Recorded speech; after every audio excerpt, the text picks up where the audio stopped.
Before we start, family, if you're new here, don't forget to like this video, subscribe to the channel, and hit the notification bell so you never miss another powerful story.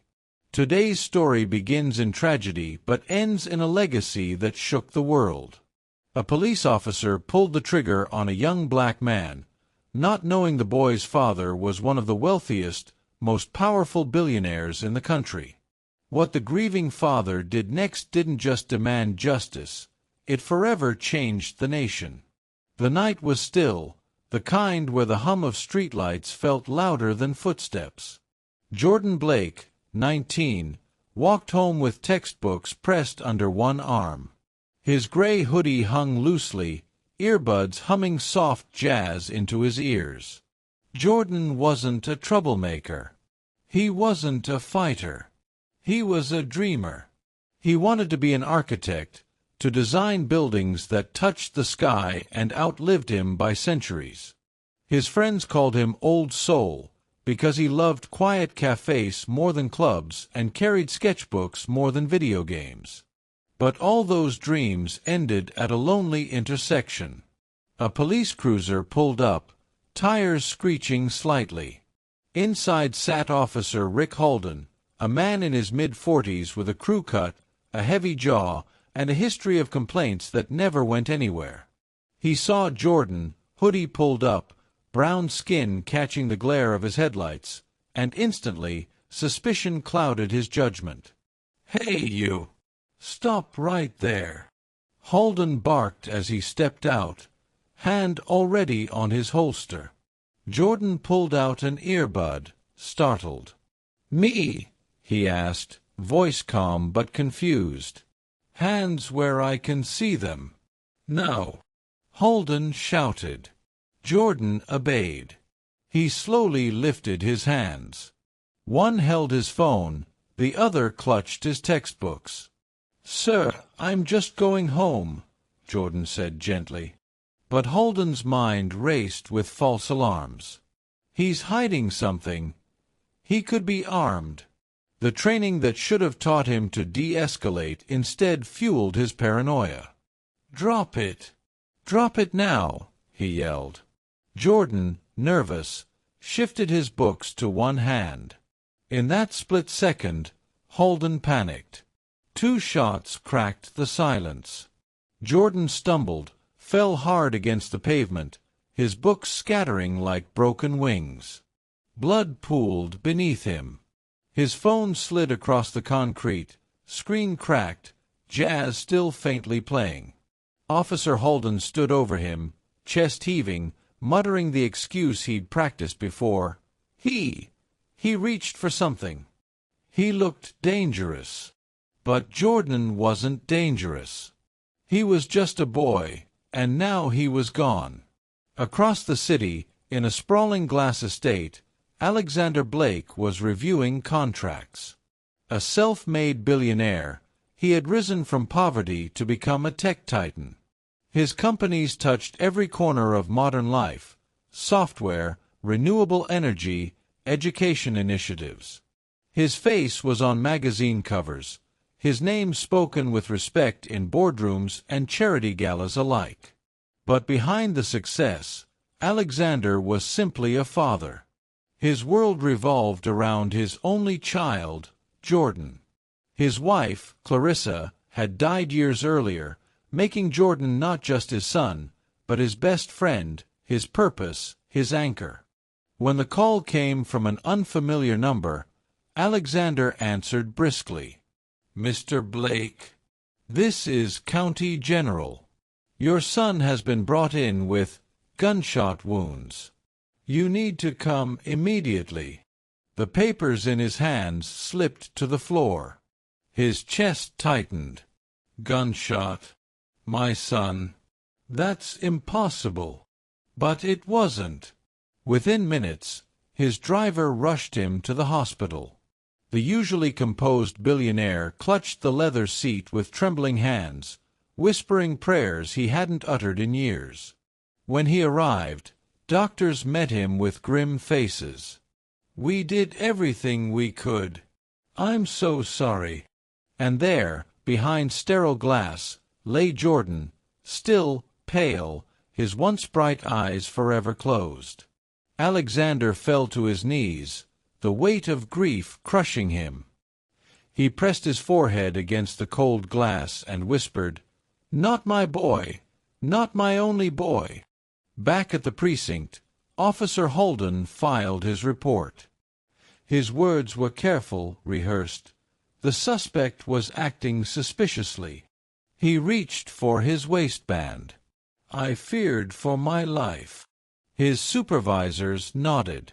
It was the same story they'd heard countless times. "We'll back you up," one muttered. But what Holden didn't know was that the young man he'd shot wasn't nameless, faceless, or powerless. Jordan Blake was the heir to a billionaire, a boy loved not only by his father but by his community. That night, whispers spread. Someone recognized the victim. Social media erupted. Jordan Blake, the billionaire's son, shot dead by police. Holden had no idea the storm he had unleashed. The next morning, Alexander Blake stepped in front of a wall of cameras. He wore a black suit, but his eyes were red, his voice trembling. My son, Jordan, was 19 years old. He was unarmed. He was carrying textbooks. He was walking home. And last night, he was murdered by an officer who saw his skin before he saw his humanity. The press room fell silent. Reporters scribbled furiously, cameras clicked, but no one dared interrupt. I built companies that employ thousands. I donated millions to schools, hospitals, charities. Yet none of that protected my boy. My fortune couldn't shield him from prejudice. My influence couldn't stop a bullet. Alexander's voice cracked, but then hardened. I will not rest. Not until the man who did this faces justice. Not until the system that allowed this is changed. My son's blood cries out for more than words. It demands action. The world listened. The billionaire's grief became the nation's outrage. Within days, protests filled the streets. Murals of Jordan's smiling face appeared on walls. Hashtags like #JusticeForJordan and #BillionaireSon trended worldwide. Celebrities tweeted condolences. Politicians released statements. Civil rights leaders called it a turning point. But the police department tried to fight back. Leaked memos showed officials attempting to smear Jordan's reputation, claiming he looked like a gang member, suggesting he had drugs on him. It didn't work.